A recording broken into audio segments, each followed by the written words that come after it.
if you have questions on anything, but also questions related to some of the slides that went by a little too fast, raise your hand. So we'll take a few questions. Thank you all for sort of just really straightforward presentations. But I have a question that goes to the area that Preeti was racing through, the World Bank approach. Has any thought been given or have any conversations been held about expanding the enabling business of agriculture sort of annual assessment work to enabling the business of food in agriculture, and using that network and that methodology to focus more on, or to focus equally or perhaps more on food rather than just the agribusiness which is supporting production? The honest answer is no, we never thought about it until you mentioned it. Now, the enabling the business of agriculture, as your question suggests, you're familiar with it, but for the other colleagues who may not be familiar with the report, it's a sort of an annual. Now they're thinking of increasing the periodicity so that there's more time to reflect and do analysis on the data that's gathered. And I think there are 6 or 8 thematic areas that they look at, and it's a survey-based sort of index that they create with distance to frontier on good practices, as it were, in areas ranging from seeds to mechanization, etc. So frankly, no, I mean, it's hard enough, I think, to get that done for, you know, measuring sort of how efficiently and effectively the business of agriculture goes on. But this is something I can carry back to my colleagues who work on that report. Thank you. Hi, Rebecca Cantor, University of Chile. My question is probably for David, but also for Preeti. I'm surprised that the World Bank's report by Mira Shanker's group on an investment framework for nutrition wasn't mentioned during today. But Preeti, you cited the 70 billion, and so then I've been thinking the whole time about David's figure of 52 billion over 12 years, and if you work that out, that's only 4 billion per year, which comes out underneath the World Bank's estimate, and then that's not even taking into the 70 billions, not even taking into account what you just said, Preeti. So I'm stuck here trying to connect the dots between nutrition and agriculture and investment. We'll take a couple more. This is an important question to connect the dots between the presentations, because David was talking about more food security than nutrition outcomes, so there might be some discrepancy in the outcome itself, but there might be other things as well that the speakers can answer to. Emmy, you had a question? Emmy? Sorry, you're right. We started with you. Yes, and there's, yeah, so there's one there and one in the front here. Okay. Hi, Asma Latif with Bread for the World. Preeti, could, on your chart you had the spend that Peru is doing on, I think it's nutrition specific. Could you unpack that? Because it was really a lot higher than the need as defined, but could you unpack a little bit that figure? Okay, and we have one in front, right? My name is Ubshad. I'm from the Hunger Project. I guess my question is close to what she said. It focused on funding prospects for integrated programming when it comes to address nutrition. Like there have been funding constraints so far, and donors have not been willing to sort of fund for integrated programming. So what are like the prospects in the future? Anyone in particular you're targeting here with your question? Preeti, okay. Mm-hmm. Okay, we'll take one last one on this side. Yes.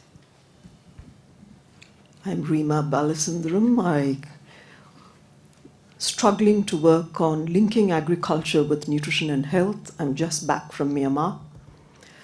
And my question is, I don't know, perhaps to Preeti or to Stineke or to Marie or to Rachel or to David. It's okay, we'll listen to your question. When we are talking food systems in the context of the 21st century and in the context of the least developed countries, if you were to talk about policy implications and recommendations for policy in a multi-sectoral environment like food systems, where you have it's interministerial, it's multi-stakeholder engagement, it's multi-stakeholder coordination, what would you recommend? Thank you. In terms of food systems, what kind of a policy would you recommend? A policy framework? Are we talking individual policies? Because this is really, in terms of the landscape, the policy landscape is multiple. And yet what we are striving towards is not just good outcomes for agriculture, but it's for agriculture, it's for nutrition, it's for health. Thank you.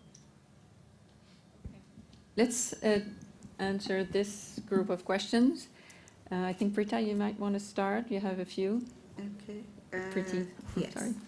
No problem.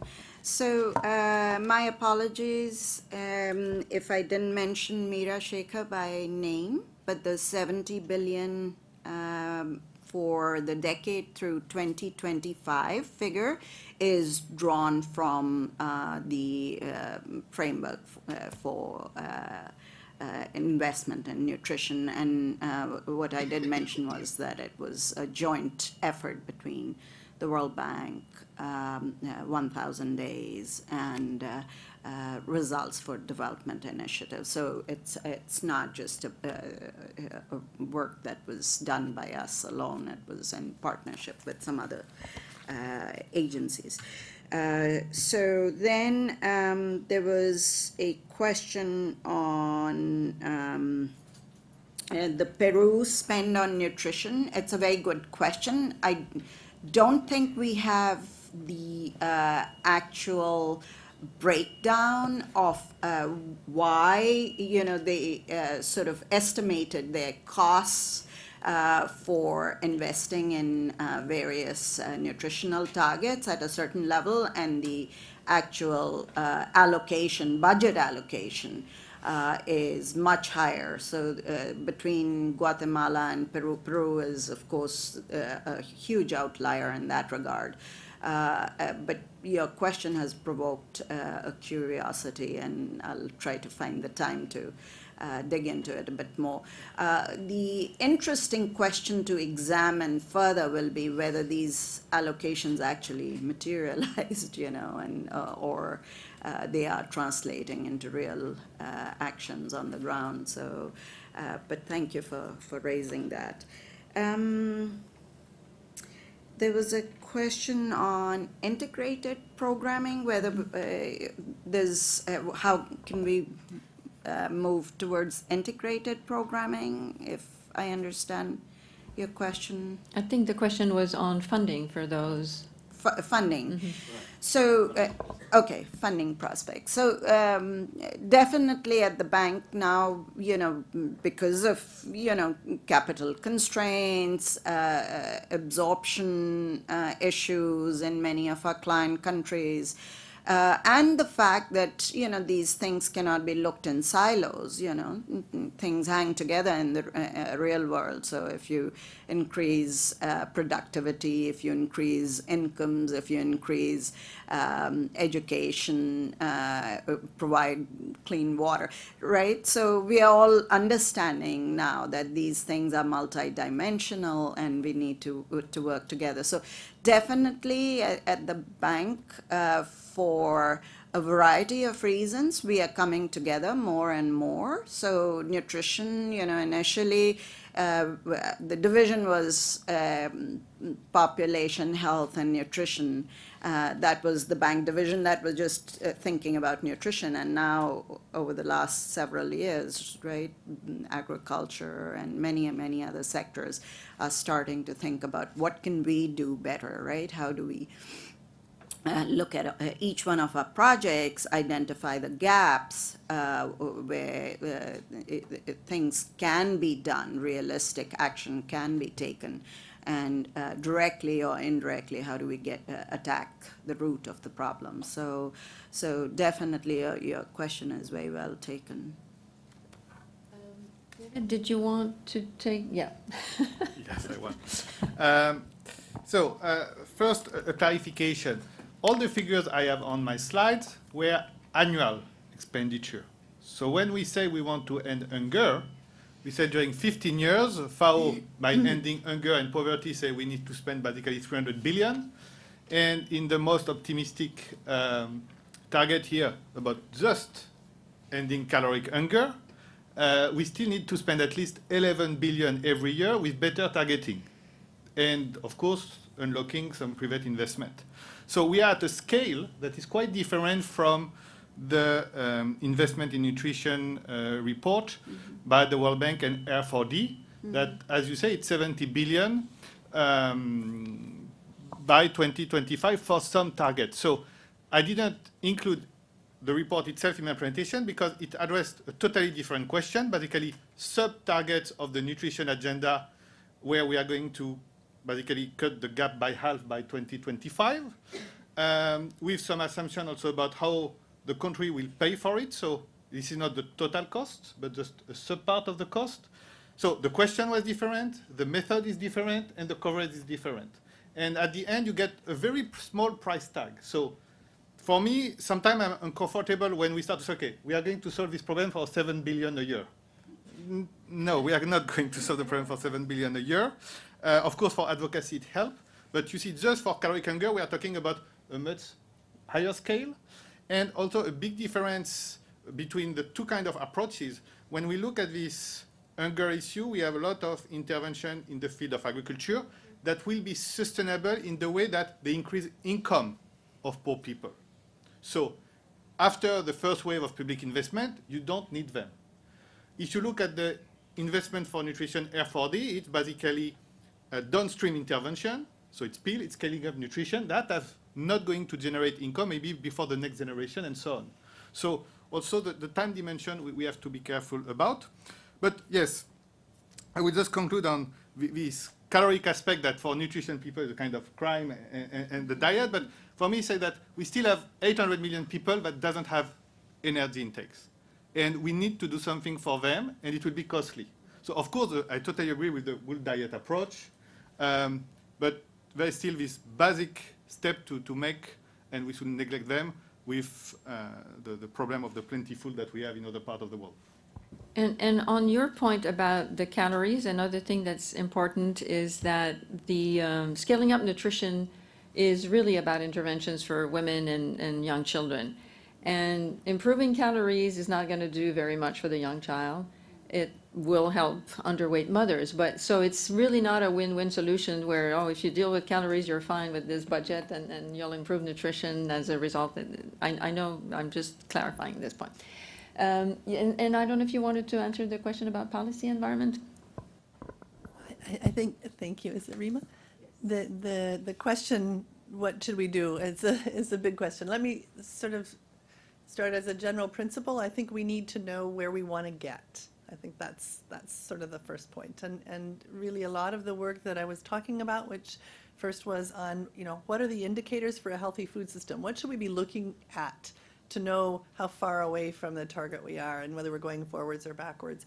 Now, one can differ about which indicators are most important. We have a lot of I think we ended up trying not to make it more than 10 indicators, and I won't remember all 10 of them, but one had to do with biodiversity, because we wanted this to be sustainable in terms of the environment as well, and resources.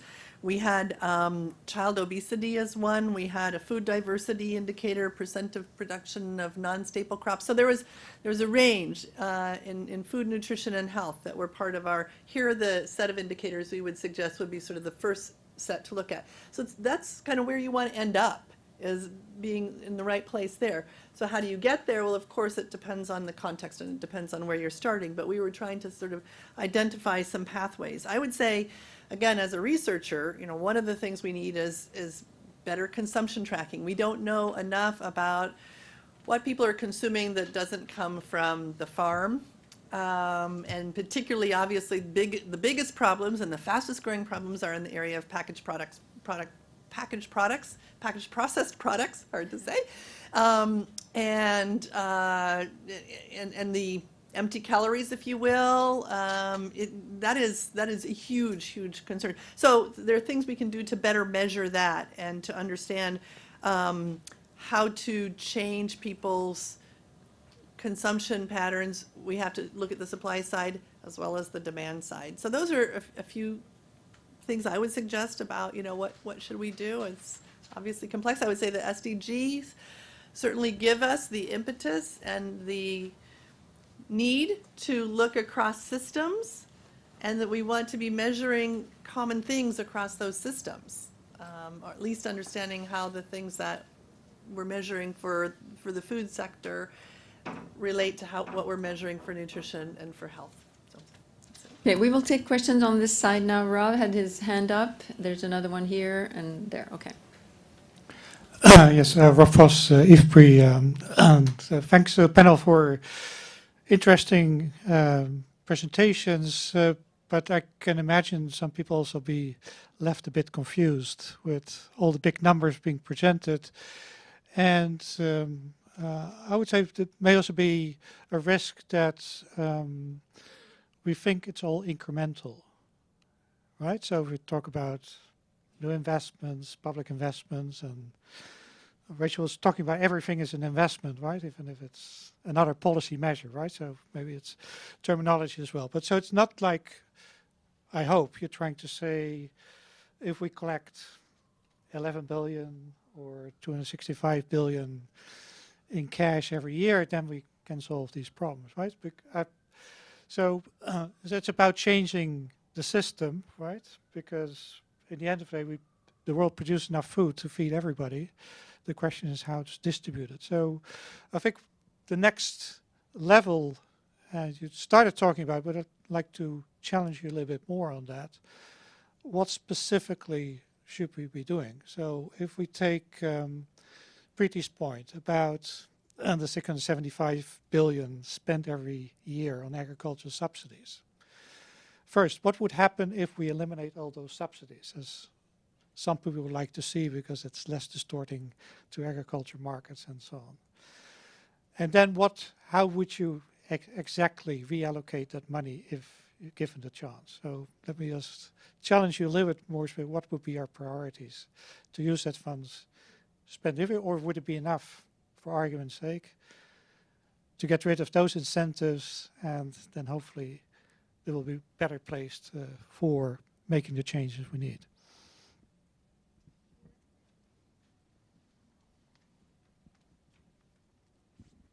Hi, I'm Danielle Porfido from 1000 Days. Speaking to the nutrition investment framework, David, like you said, this is really only half of what's needed because it's nutrition specific to reach just 4 of the global nutrition targets. And Rachel, you had pointed out that in your research you were looking into food systems and really had difficulty getting that data on ROI that we know is so critical for the advocacy, especially when we're presenting huge numbers. We need to be able to talk about what you get in return. So what is needed to get to that point, whether it's with food systems? I know there's obviously a whole other array of nutrition sensitive interventions that we know are really important to reaching the nutrition targets. But how do we start to build that evidence base? Where do you see the gaps, and how can civil society help to raise our voices to get to a point of having those ROIs and helping policymakers and implementers really start to take action toward making change with these interventions? Thanks.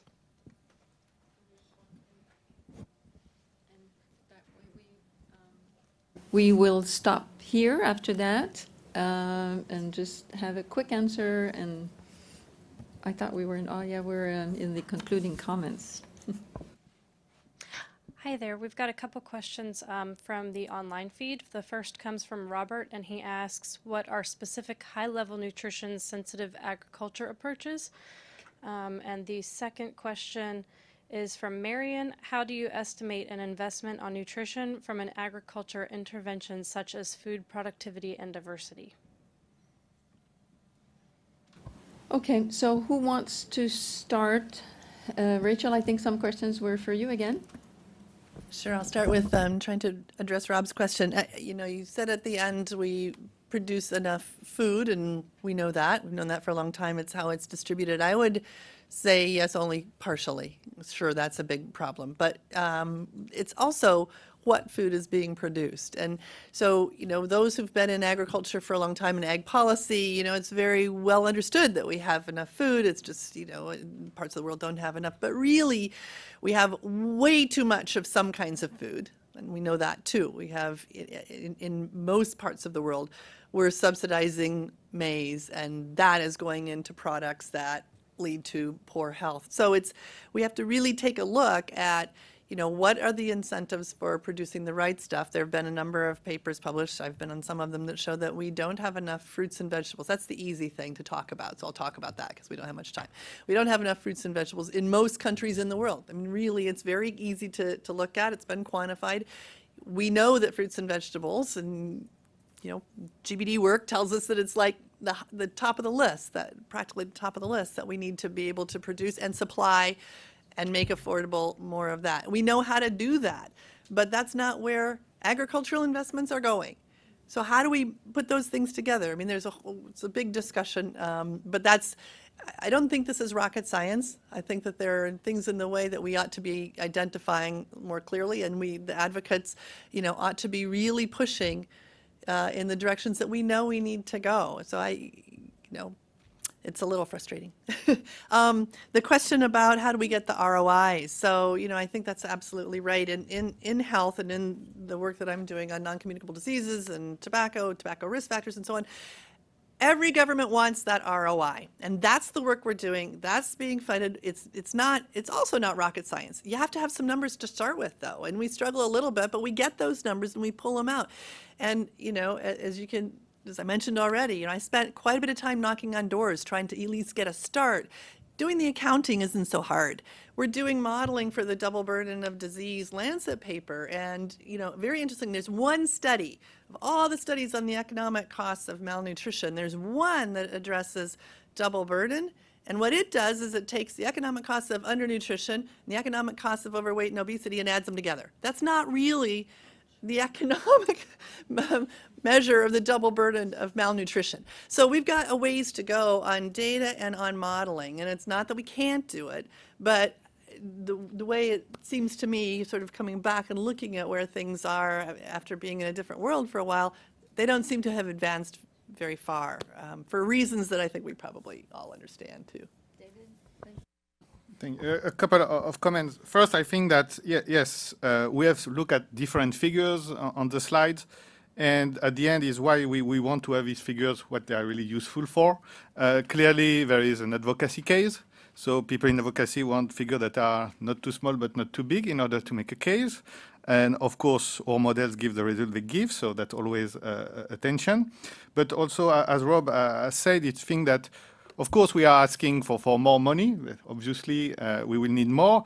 But also the way that both, I think, in ending hunger and for the whole nutrition package, the way that this money is going to be used has to be improved compared to what has been done. And there's a lot of research in economics to identify what are the right set of intervention, what are the right combination of intervention that should increase the productivity itself of the policies. In many cases, we are obsessed by the farm level productivity and the yields, but the productivity of policies have to be improved also to be realistic. And just on this question of, we have so many money going to different farm subsidies program and what's happened if we reallocate them, that will be, for a political economy, quite challenging, but even the way we want to do it is not clear at all. Because yes, we support corn, but corn is mainly to feed cattle. Cattle is producing meat and dairy products. That's, and eggs and so on. So that's also the type of product we want to see more. So that will be easy. And if we think about the vegetable and fruits, it means what type of value chain we need to develop, who is going to pay for this. We need basically more supermarkets in many cases. So it's the distribution system to improve. And if you are in Europe or in the US, you know that the main problem for fruits and vegetables is basically labor force. And that will bring another question. How you bring labor force to produce more fruit and vegetables? Because subsidies enough will not be the solution. And then you have the amount of pesticide that fruit and vegetables are using in advanced economy. So what we can get in diets, then we have the problem of sustainability environment. So yes, we need that. We need to change things. The way we need to do it require a lot more work. Thank you. One last word. Yes, I mean, what the presentations and discussion today have revealed, and I'm sure it's no great revelation to anyone, is that you know, data and really being able to come to some sort of standardized system for approaching these things is critical. We are coming at these issues, whether it be on hunger itself. You know, David, you presented several different approaches, methodologies, price tags, right? So I'm sure on nutrition, when a group of us sit down together, we'll come out with not 7 billion per year or 70 billion for a decade, but, you know, so many different price tags. So for me, it is fundamental that we understand what it is that we are trying to address. What is the scale of the problem? What are the priorities that we want to tackle within that resource envelope, and then go after it? Because otherwise, you know, we are all saying similar things, but you know, sort of going at it in different directions. So really, for me, that is fundamental, I think. And until we resolve this issue of having the right data, and for which I'm very grateful to my colleagues, the researchers sitting at the other table, because I hope they will have some answers for us in due course. Thank you. Just you know, a few words from my side. I heard your question about the policies and your questions about how do we link agriculture and nutrition. I'm not sure if any of the other speakers already addressed that question. First of all, UNSCN is also hosting communities of practice. One of them is exactly about your question, linking agriculture with nutrition. So you're most welcome to join it and be part of it and see, be part of the discussions or take advantage of the knowledge that is available in that forum. So it might help you. Your question was also about policies and what policies are out there in order to guide decisions to improve food systems for better nutrition outcomes. Those policies are not there yet. We have quite a few reports out there nowadays about food systems, and then are they sustainable or a little bit less sustainable, and are they good or are they bad for nutrition? We nowadays say our food system or our food systems are broken. When I did my short introduction at the onset of this seminar, I referred back to the Committee on World Food Security, and in fact that committee also had commissioned a report about food systems. and how could we nudge the food systems for better nutrition. So that report is out there and will be the basis for policy discussions in the context of the Committee on World Food Security. The Committee on World Food Security, that's a different part of your question again, is a multi-stakeholder platform. It's an intergovernmental platform, but the multi-stakeholders, the private sector, the civil society, the governments, the scientific sector is there, sit around the table, take that report as a base for negotiation, and then in fact bring back the scientific evidence to the political reality and try to give policy guidance in order to improve the food systems. That's a bit conceptual, and I would love IFPRI to be involved there, because you have to react to this a bit, maybe, Ruel. If IFPRI does a lot of very valuable research at country level, underground, analyzing data that are out there that are very contextualized, so less conceptual, less out there, but on the ground, and feeds that directly into policymakers at local level or a little bit more regional level at several steps. So if these two processes could be linked, then we would get to hopefully good policy making that would then guide our investment decisions as well. So that's my little penny. Mm-hmm.